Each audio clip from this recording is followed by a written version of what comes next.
Redwood University, with its ivy-covered walls and towering spires, stood as a beacon of knowledge and prestige. Yet, beneath its scholarly facade, it harbored a chilling secret.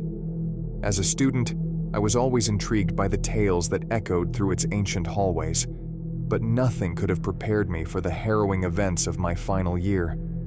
Our descent into the unknown began with an assignment from Dr. Whitmore, a professor known for his eccentricities and passion for the university's history.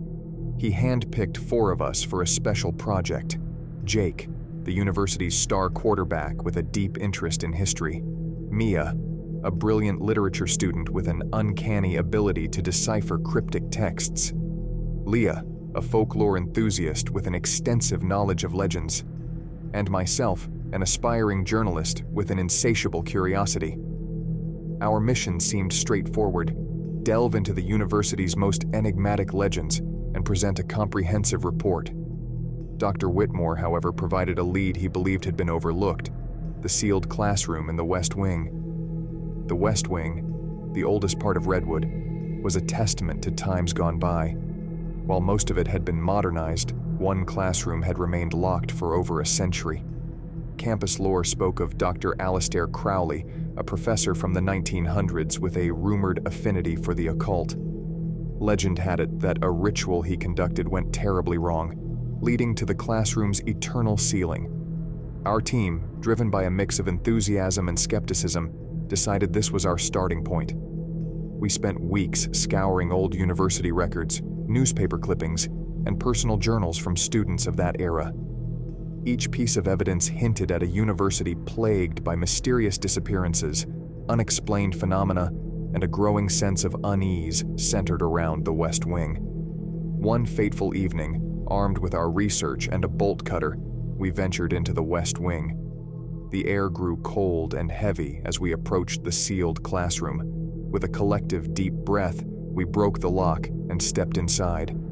The room, untouched by time, was eerily pristine. Rows of wooden desks, a chalkboard covered in undecipherable symbols, and at the center, a podium with a leather-bound book.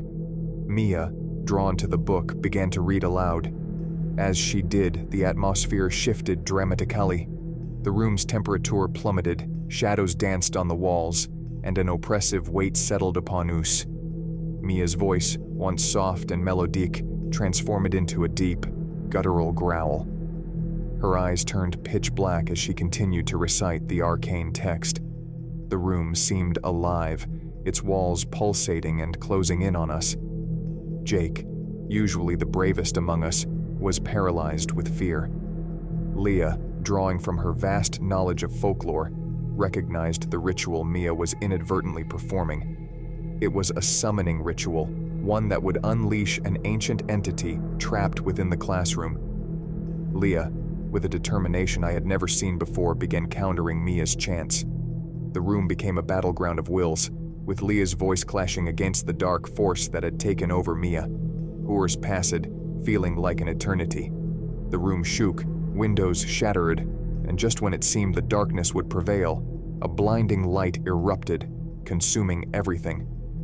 When we regained our senses, we found ourselves outside the West Wing, the morning sun shining down on us.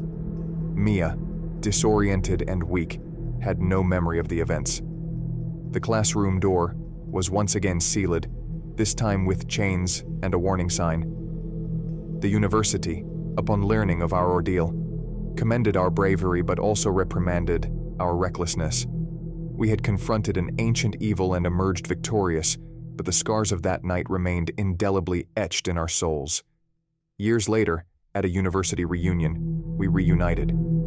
Time had provided some healing, but the memories of that night still haunted us. Mia, now a therapist, helped trauma victims. Jake used his platform to promote mental health awareness. Leah became a renowned folklore expert, and I penned articles on the supernatural. Redwood University's legacy continued, but the legend of the cursed classroom became an integral part of its lore.